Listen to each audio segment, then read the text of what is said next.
दे दी। वहीं घरेलू यात्री उड़ान सेवा के लिए भी परमिशन दे दी गई है।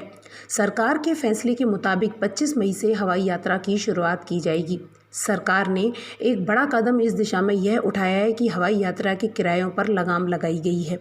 सरकार ने हवाई किराए की न्यूनतम और अधिकतम सीमा निर्धारित कर दी है, जो कि यात्रियों के लिए अच्छी खबर है।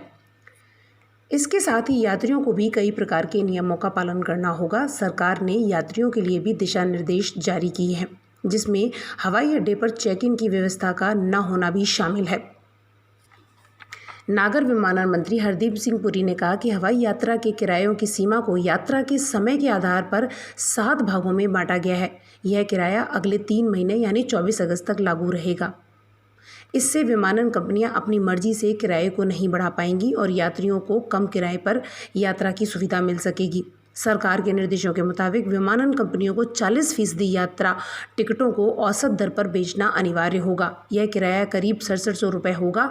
सरकार ने विमानन कंपनियों, हवाई अड्डों और अन्य पक्षकारों के लिए कई दिशा निर्देश जारी किए हैं। अब आपको बताते हैं कि किस रूट पर कितना किराया होगा। सरकार ने 7 बैंड बनाए। इसमें 40 मिनट से कम समय में यात्री वाली उड़ानें पहले बैंड में आएंगी। इस अवधि के उड़ानों के लिए न्यूनतम किराया 2000 रुपये और अधिकतम किराया 6000 रुपये होगा। 40 से 60 मिनट की उड़ानों के लिए किराए की सीमा 2500 रुपये से लेकर 7500 रुपये तक होगी।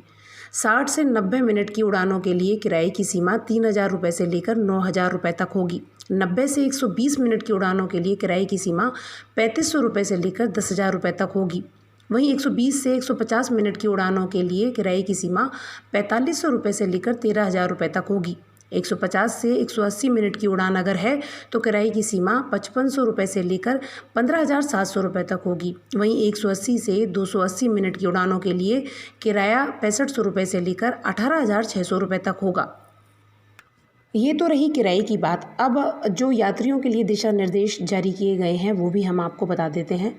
आपको अपनी फ़्लाइट के निर्धारित समय से 2 घंटे पहले ही एयरपोर्ट पहुंचना होगा। टर्मिनल बिल्डिंग में उन्हीं को अंदर आने दिया जाएगा जिनकी फ़्लाइट अगले 4 घंटे में जाने वाली होगी।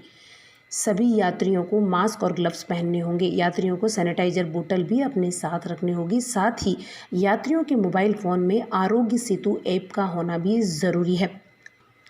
इसके अलावा एयरपोर्ट पर आपको सोशल डिस्टेंसिंग के नियमों का भी पूरा पालन करना होगा।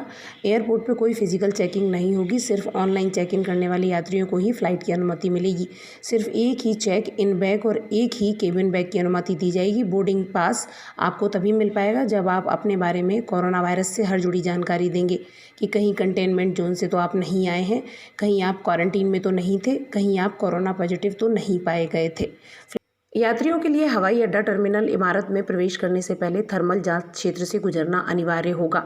इसके अलावा कोरोना वायरस को फैलने से रोकने के लिए हवाई अड्डा संचालकों को टर्मिनल इमारत में प्रवेश से पहले यात्रियों के सामान को संक्रमण मुक्त करने के लिए उचित प्रबंध करने होंगे। सभी राज्य सरकारों और स्थानीय प्रशासन को एयरपोर्ट के कर्मचारी और यात्रियों के लिए पब्लिक ट्रांसपोर्ट और प्राइवेट टैक्सी सुनिश्चित करने के लिए कहा गया है। आपको बता दें कि टर्मिनल बिल्डिंग में अखबार और मैगजीन भी नहीं होगी। एयरपोर्ट के स्टाफ को सैनिटाइजर के साथ कोरोना को फैलने से रोकने के लिए सभी ज़रूरी वस्तुएं उपलब्ध करानी होंगी।